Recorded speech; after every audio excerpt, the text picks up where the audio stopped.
Chemistry class में आप सभी का स्वागत। आप जो अब तक पढ़ चुके हैं उससे आगे लेते हैं। पिछली क्लास में हमने देख लिया था कि किस प्रकार से एल्कोहल के कंपैरिजन में फिनोल की अम्लता पाई जाती है, अम्लीयता होती है। तो फिनोल ज़्यादा अम्लीय होता है किसमें, एल्कोहल की कंपेयर में। तो ये हम देख चुके थे और क्यों होता है इस रीजन का, तो ये भी रीजन भी हमने देख लिया था। अब हम तुलना देखते हैं किसकी, फिनोल तथा कार्बोक्सिलिक अम्ल की। फिनोल तथा कार्बोक्सिलिक अम्ल की अम्लीयता की तुलना।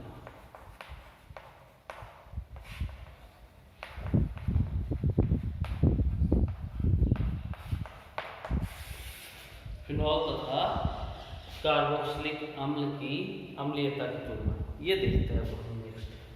तो फिनोल जो है वो तो ये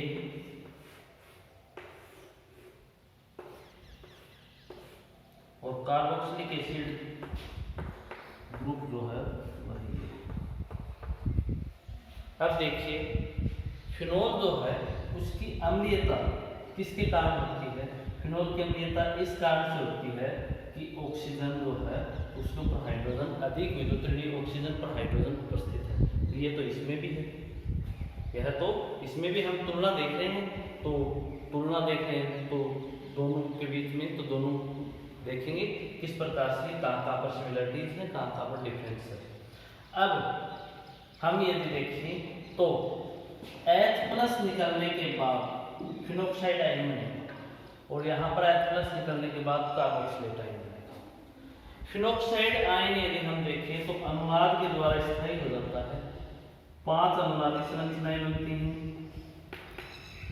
5 अनुनादी संरचनाएं बनती हैं और H+ निष्कासन के बाद 5 अनुनादी संरचनाओं से इसका स्थायित्व हो जाता है।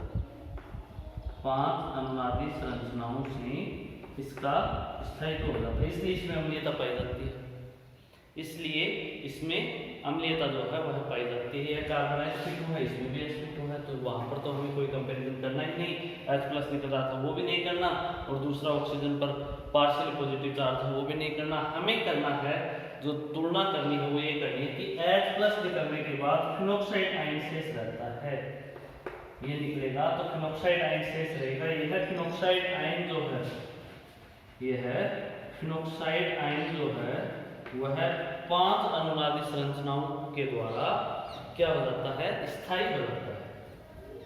अब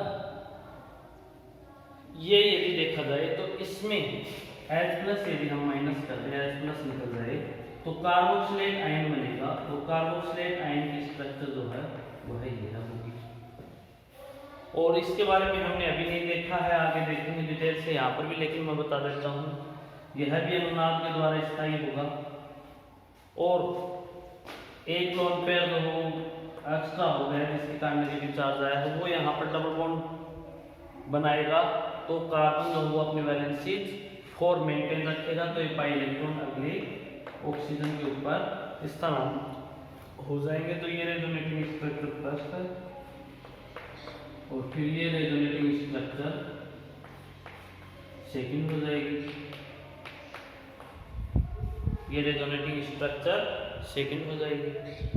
केवल 2 अनुनादी संरचनाएं बनाता है, केवल 2 अनुनादी संरचनाएं बनाता है। देखिए एक बार मैं 1 मिनट के लिए आपको प्रिपेयर कर दूं। फिनोल तथा कार्बोक्सिलिक अम्ल की अम्लीयता की तुलना कर रहे हैं हम। अम्लीयता की तुलना करें, दोनों ही प्रोटॉन देने वाले अम्ल हैं, दोनों ही प्रोटॉन देने वाले अम्ल हैं। दोनों में प्रोटॉन ऑक्सीजन के साथ संयुक्त है, दोनों में ऑक्सीजन sp2 संकरित कार्बन के साथ जो है वह जुड़ा हुआ है। तो यहाँ तक तो तुलना जो है वो सिमिलरिटीज है दोनों में। अब डिफरेंस क्या वो देखते हैं। डिफरेंस ये है कि इसमें से H+ निष्कासित हो जाता है तो फिनोक्साइड आयन बनता है। H+ जो है वो निष्कासित हो जाए तो कौन सा आयन बनेगा, फिनोक्साइड आयन। और इसमें H+ निष्कासित हो जाए तो carboxylate ion. Carboxylate ion. Phenoxide ion 5 अनुनादी संरचनाओं के द्वारा स्थायी होता है, जो हम पहले देख चुके हैं। कार्बोक्सिलेट आयन 2 अनुनादी संरचनाओं के द्वारा स्थायी होता है। कितने के द्वारा? 2 के द्वारा स्थायी होता है, ये 5 के द्वारा। माइंड में सीधी सीधी बात ये आती है कि अनुनादी संरचनाएं जितनी ज्यादा हो स्थायी तो उतना ज्यादा होगा। यहाँ पर ये माइंड में ही नहीं, यदि बाकी अन्य परिस्थितियां समान हैं तो ये बात सही भी है कि जितनी अनुनादी संरचनाएं अधिक होंगी स्थायी तो उतना ही अधिक होगा। तो हमारे दिमाग में सीधे सीधे ये बात आएगी कि फिनोक्साइड आयन जो है वो ज्यादा स्थायी होना चाहिए, क्योंकि 5 अनुनादी संरचनाएं हैं, इसलिए ये प्रबल अम्ल होना चाहिए, और ये 2 ही अनुनादी संरचनाएं इसलिए दुर्बल अम्ल होना चाहिए। लेकिन ऐसा नहीं होता है। क्यों नहीं होता है, इसके पीछे रीजन देखिए। आपने फिनोक्साइड आयन की 5 अनुनादी संरचनाएं देखी, उनमें 3 अनुनादी संरचनाओं में 5 में से 3 अनुनादी संरचनाएं जो हैं उनमें कार्बन के ऊपर ऋणावेश है। कार्बन के ऊपर ऋणावेश है। कितने में? 5 में से 3 पर कार्बन के ऊपर ऋणावेश है। इस कार्बन के ऊपर ऋणावेश जो है वो स्थायी नहीं होता। कार्बन के ऊपर जो ऋणावेश होता है वो स्थायी नहीं होता। कार्बन के ऊपर जो नेगेटिव चार्ज होता है वो स्टेबल नहीं है, स्थायी नहीं है। इसलिए यहाँ पे यदि हम देखें स्थायित्व तो है लेकिन उतना स्थायी नहीं है। कार्बन के ऊपर नेगेटिव चार्ज जो है वो कंपैरेटिवली चार्ज ऑक्सीजन की तुलना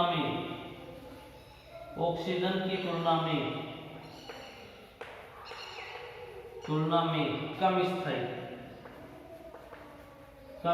होता है।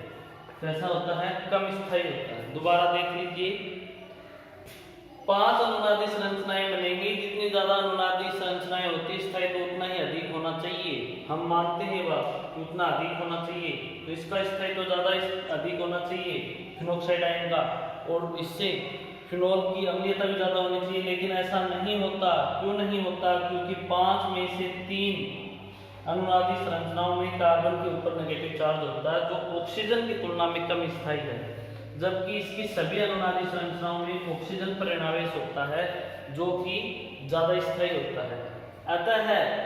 अतः ध्यान दीजिए, हम बिल्कुल स्पष्ट तौर पर ये कह सकते हैं कि कार्बोक्सिलिक अम्ल की तुलना में फिनोल की प्रबलता कम है, मतलब कम प्रबल अम्ल है फिनोल। किसकी तुलना में? कार्बोक्सिलिक अम्ल की तुलना में। क्यों? क्योंकि फिनोल जो है वो H+ देने के बाद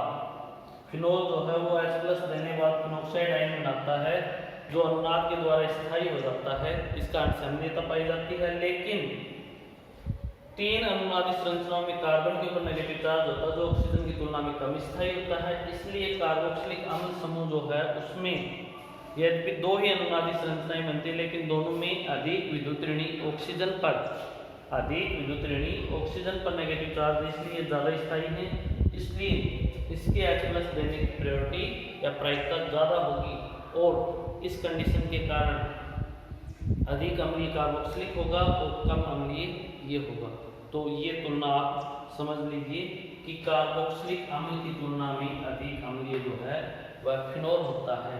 और नीचे रीजन लिख देना, फिनोल जो है वो H+ देकर के फिनोक्साइड आयन बनाता है, जो अनुनाद के द्वारा स्थायी हो जाता है। ये 5 अनुनादी संरचनाएं बनाता है, जिनमें कार्बन के ऊपर ऋणावेश आ जाता है, जो ऑक्सीजन की तुलना में कम स्थायी होता है। अतः कार्बोक्सिलिक अम्ल अधिक अम्लीय होगा, क्योंकि इसमें प्रोटॉन निष्कासन के बाद जो कार्बोक्सिलेट आयन बनता है वह 2 अनुनादी संरचनाओं के द्वारा स्थायी होता है। यद्यपि लेकिन दोनों अनुनादी संरचनाओं में अधिक विद्युत ऋणी ऑक्सीजन पर ऋणावेश है, इसलिए यह अधिक विद्युत ऋणी ऑक्सीजन पर ऋणावेश है, इसलिए यह अधिक प्रबल अम्ल है फिनोल की तुलना में।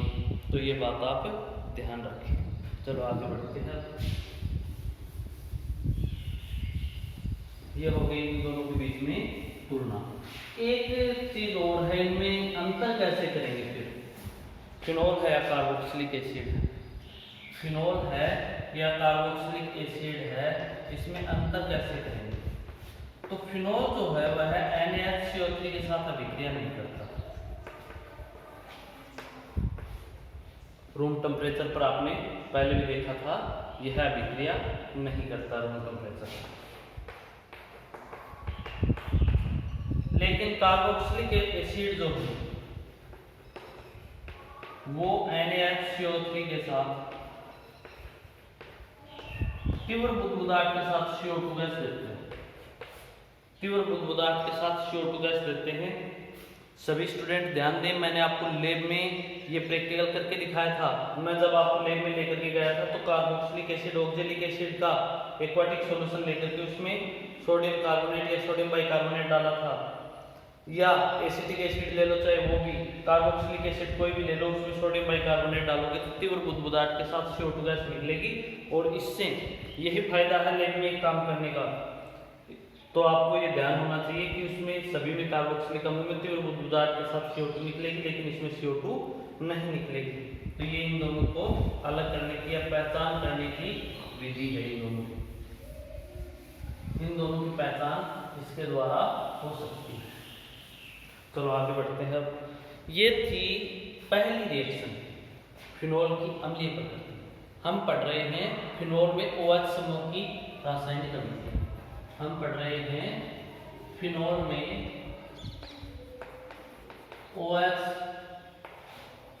समूह है की रासायनिक अभिक्रिया, ये हम पढ़ रहे थे। क्लियर? अब हम यहाँ पर देख रहे हैं पहली अभिक्रिया हमने देख ली थी, अम्लीय प्रकृति। अम्लीय प्रकृति, अम्लीय प्रकृति में हमने 3 केमिकल रिएक्शंस जो हैं वो पढ़ ली थी। 3 केमिकल रिएक्शंस जो हैं वो हमने पढ़ ली थी। Gr के साथ, धातु के साथ और धातु हाइड्रोक्साइडों मतलब क्षारों के साथ। और अम्लीय प्रकृति क्यों है, किसकी तुलना में कैसे होती है, कैसे बढ़ती है, कैसे कम होती है, डिटेल से हमने देखी। दूसरी मोस्ट इंपॉर्टेंट रिएक्शन है, एक बार एग्जाम में भी आई हुई है, 2015-16 के आसपास एग्जाम में भी आई हुई है। तो इंपॉर्टेंट रिएक्शन है रिएक्शन विद जिंक या जिंक के साथ अभिक्रिया, जिंक के साथ अभिक्रिया। तो ये हम पढ़ेंगे। जिंक के साथ या जिंक डस्ट के साथ या जिंक चूर्ण के साथ जब फिनोल की अभिक्रिया करवाई जाती है तो ऑक्सीजन जो है वह तो रिमूव हो जाती है, ऑक्सीजन जो है वह निष्कासित हो जाती है। और ऑक्सीजन निष्कासित होने पर बाकी जो बचता वो होता है बेंजीन। बेंजीन जो है वह बाकी रह जाती है। ये फिनोल, इसकी रिएक्शन जिंक के साथ करवाएंगे, सदराज भी बोलते हैं इसे, जिंक डस्ट भी बोलते हैं इसे।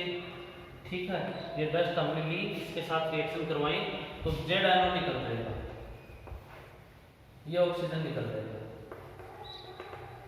ये ऑक्सीजन निकलने पर बाकी जोड़ दीजिए, बेंजीन जो है वो बन जाएगा बेंजीन। तो जिंक डस्ट के साथ जिंक चूर्ण के साथ अभिक्रिया करवाते हैं तो बेंजीन का फॉर्मेशन होता है। बेंजीन का फॉर्मेशन होता है जब हम जिंक डस्ट के साथ इसकी रिएक्शन करवाते हैं या जिंक चूर्ण। क्लियर? प्लस जेड कर दो आगे, चाहे यहाँ पर निकाल दो। तो ये सदराज के साथ या जिंक के साथ अभिक्रिया ये है। दोनों नेम ध्यान रखें, जिंक को ये सदराज कहते हैं, ये सदराज के साथ। ठीक, अब चलो नेक्स्ट देखते हैं। नेक्स्ट थर्ड रिएक्शन, अमोनिया के साथ अभिक्रिया। अमोनिया के साथ अमोनिया के साथ अभिक्रिया। अमोनिया के साथ अभिक्रिया करवाते हैं तो एमीन प्राप्त होते हैं। अमोनिया के साथ अभिक्रिया करवाते हैं तो एरोमेटिक एमीन प्राप्त होती है। एरोमेटिक एमीन का एग्जाम्पल है एनिलीन, एनिलीन प्राप्त होती है। ये लीजिए फिनोल,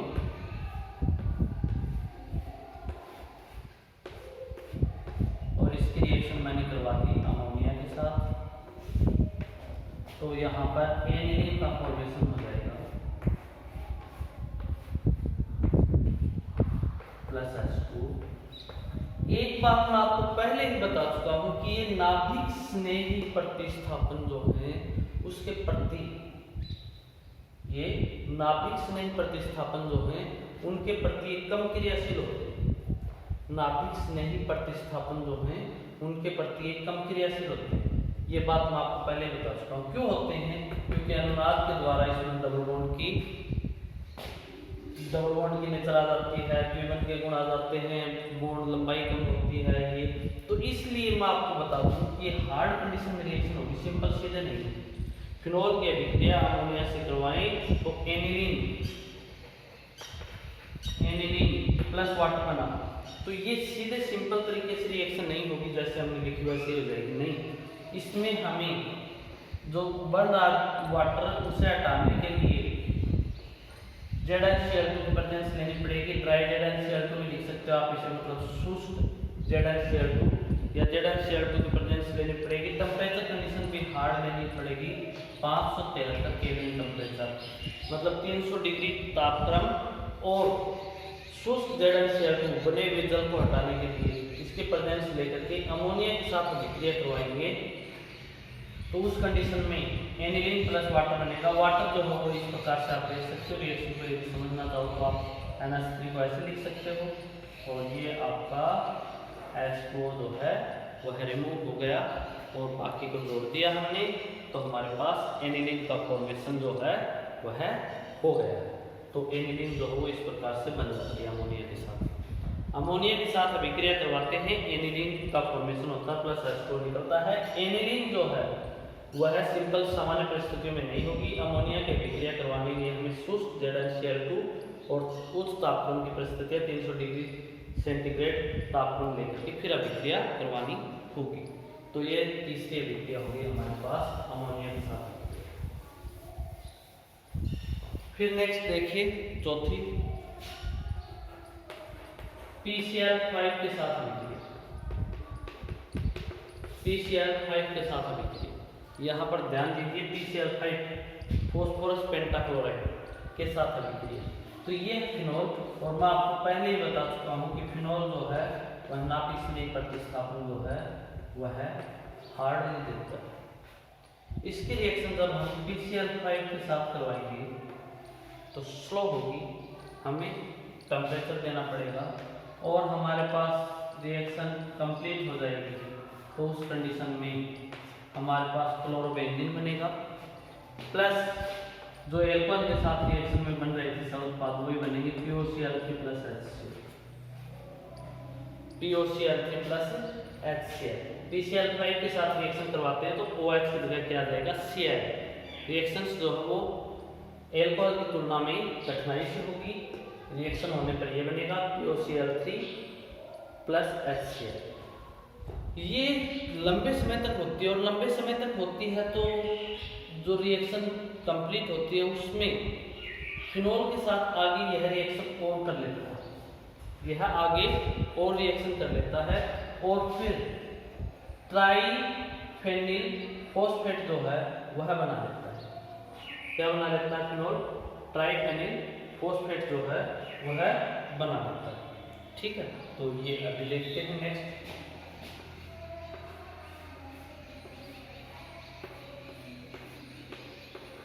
OH 3 मोल आगे रिएक्शन कर लेगा किससे, POCl3 से, ये 3 मोल काम में है। अब C6H5 3 मोल इसमें रिएक्शन की थी, तो ये C6H5 3 मोल, तो की whole 3 PO4 triphenyl phosphate plus 3HCl plus 3HCl। ये अभिक्रिया आसानी से नहीं होती, लंबे समय में होती है। यहाँ पर सब्स्टिट्यूशन होगा, OH प्लस Cl आ जाएगा, POCl3 प्लस HCl बना। अब आगे यदि हम देखें तो POCl3 दोबारा आगे रिएक्शन कर लेता है फिनोल से, तो ट्राइफेनिल फॉस्फेट प्लस HCl बना लेता है। यहाँ पर जो ट्राइफेनिल फॉस्फेट प्लस HCl जो बन जाता है और आगे रिएक्शन होने से और ये ट्राइफेनिल हो गया और प्लस फॉस्फेट और HCl जो है वो निकल जाएंगे। इस प्रकार से आगे रिएक्शन भी हो जाती है। नेक्स्ट रिएक्शन, या आप वीडियो रिपीट करके भी देख लें यदि आपको पास लग रहा है तो बाद में आप इसे देख सकते हैं। नेक्स्ट 5, ईथरीकरण अभिक्रिया।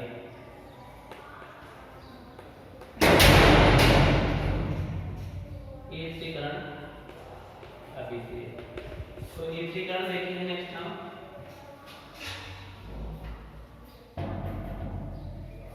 नेक्स्ट हम ईथरीकरण देख रहे हैं।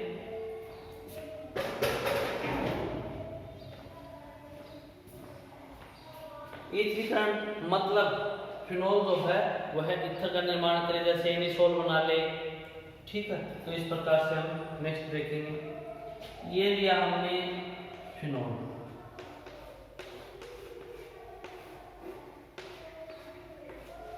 ये हमने लिया फिनोल, और फिनोल की रिएक्शन जो है वह हम यदि NaOH के साथ करवाते हैं,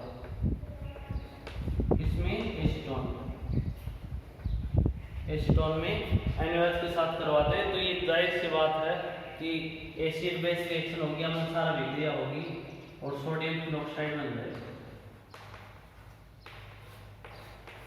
सोडियम फिनोक्साइड बन जाएगा। अब इसकी रिएक्शन यदि हम किसी भी एल्किल हैलाइड के साथ करवाएं, जैसे मेथिल आयोडाइड के साथ करवा दें, तो NaI निकल जाएगा और ईथर का निर्माण हो जाएगा, और इस ईथर का नाम जो वो है एनिसोल।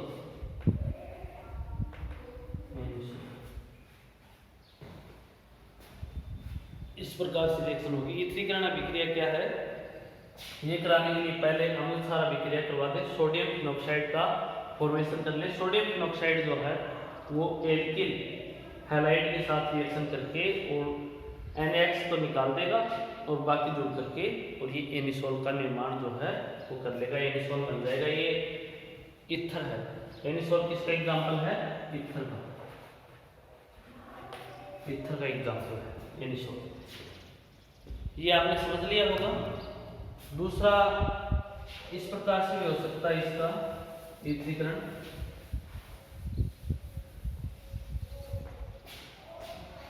इसका ईथरीकरण कराने के लिए यदि हम मेथिलीन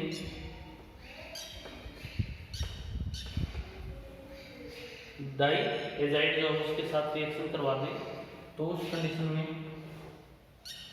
भी हमारे पास ईथर बन जाएगा।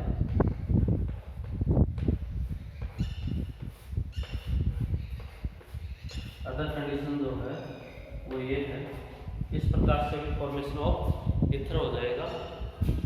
CH2N2 के साथ अभिक्रिया करवाते हैं, किसकी, फिनोल की,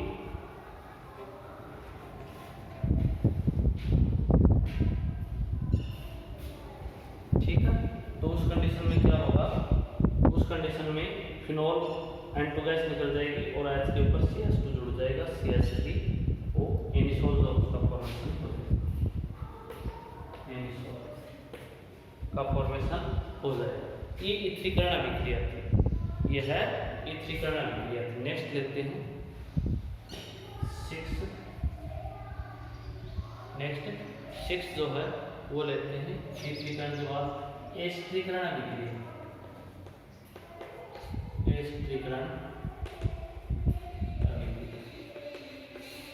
एस्टरीकरण अभिक्रिया मतलब एस्टर का फॉर्मेशन कैसे करेंगे।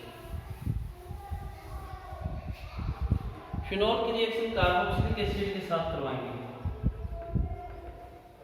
कोई भी एग्जांपल ले लीजिए कार्बोक्सिलिक एसिड का, तो उस कंडीशन में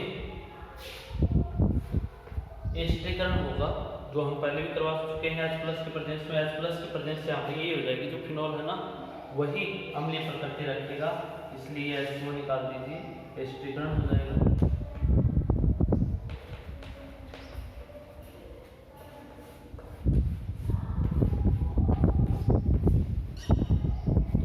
एस्टरीकरण जो है वह हो जाएगा इसका प्लस H2O। ये एस्टरीकरण अभिक्रिया हो गई। एस्टरीकरण हम दूसरी विधि के द्वारा भी करवा सकते हैं, ये न लेकर के हम दूसरी विधि के द्वारा भी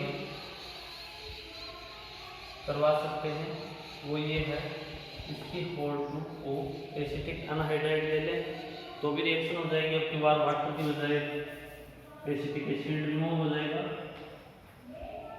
जो हो सकता है दोबारा भी रिएक्शन कर ले। ठीक है, एसिटिक एसिड फिनॉल के साथ दोबारा भी रिएक्शन कर ले तो ये इससे भी एसिडीकरण हो जाता है। एक एसिटिल क्लोराइड से भी एसिडीकरण हो जाता है, जिसमें एसिटिल समूह होता है, उससे लेते हैं।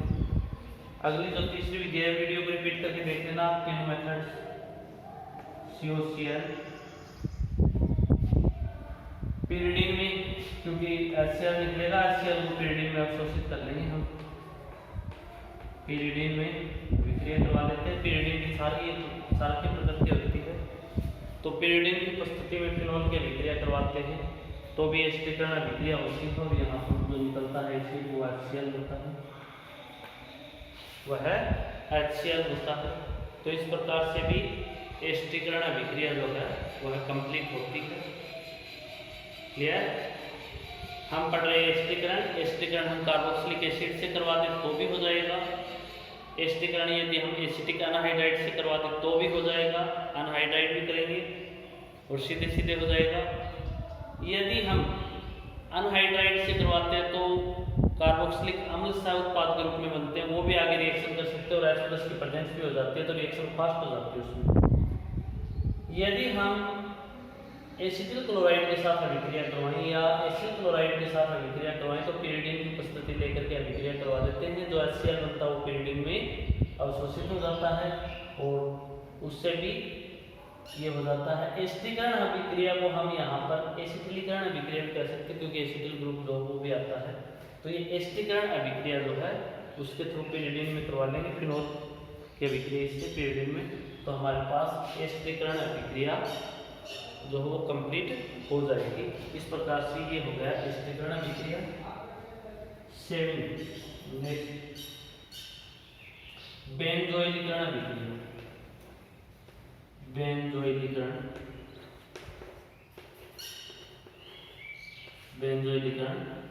अभिक्रिया ये कौन सी होती है? बेंजोइल समूह का जुड़ना, बेंजोइल समूह का जुड़ना बेंजोइलीकरण अभिक्रिया। तो इसके लिए हम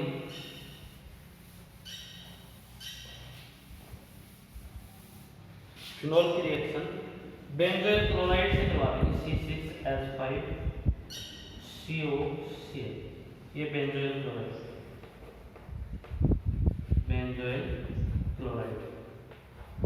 क्लोराइड से करवाते हैं तो बेंजोइलीकरण अभिक्रिया, HCl निकल जाएगा, रिएक्शन वही pyridine में होगी,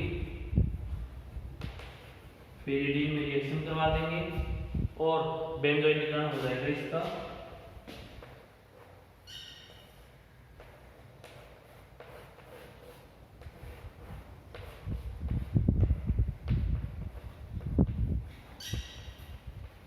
यह अभिक्रिया बेंजोइलीकरण अभिक्रिया है। pyridine में जब बेंजोइल क्लोराइड की अभिक्रिया करवाते हैं तो बेंजोइलीकरण अभिक्रिया हो गई। ठीक है, बेंजोइल ग्रुप का जुड़ना बेंजोइलीकरण। नेक्स्ट 8 नंबर जो है वो लेते हैं, 8वीं अभिक्रिया। 8वीं अभिक्रिया जो है वह ऑक्सीकरण लेंगे, ऑक्सीकरण अभिक्रिया। ऑक्सीकरण अभिक्रिया, ऑक्सीकरण जो है वो क्रोमिल क्लोराइड से भी करवाया जा सकता है, फिनॉल की रिएक्शन से।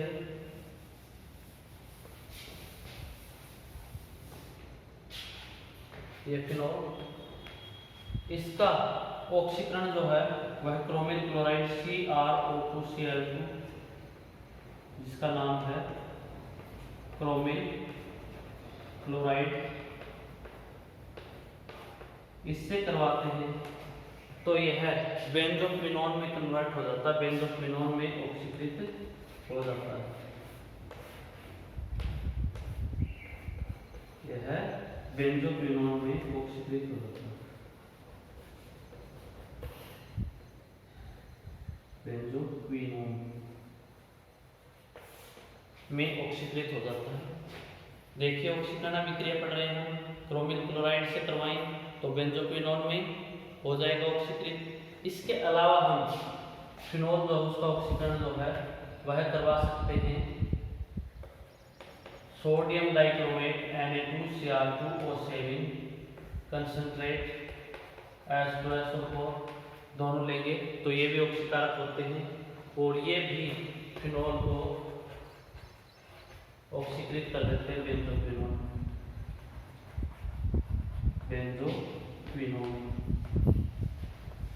तो इस प्रकार से फिनोल जो है वह बेंजोक्विनोन में ऑक्सीकृत हो जाएगा, ऑक्सीडाइज हो जाएगा। ऑक्सीडाइज कराने के लिए क्रोमिल क्लोराइड जो है वो लेंगे और सोडियम डाइक्रोमेट। इस प्रकार से आज हमने कंप्लीट कर ली है फिनोल में OH समूह की रासायनिक अभिक्रिया। यहाँ तक हमारा चैप्टर जो वो कंप्लीट हो गया। कल हम नेक्स्ट क्लास में लेंगे आगे की बेंजीन वलय की अभिक्रियाएं, मतलब रेडोक्राफ्ट अभिक्रियाएं वगैरह जो हैं या इलेक्ट्रॉन्स नई प्रतिस्थापन अभिक्रियाएं। आज के लिए इतना ही, थैंक यू।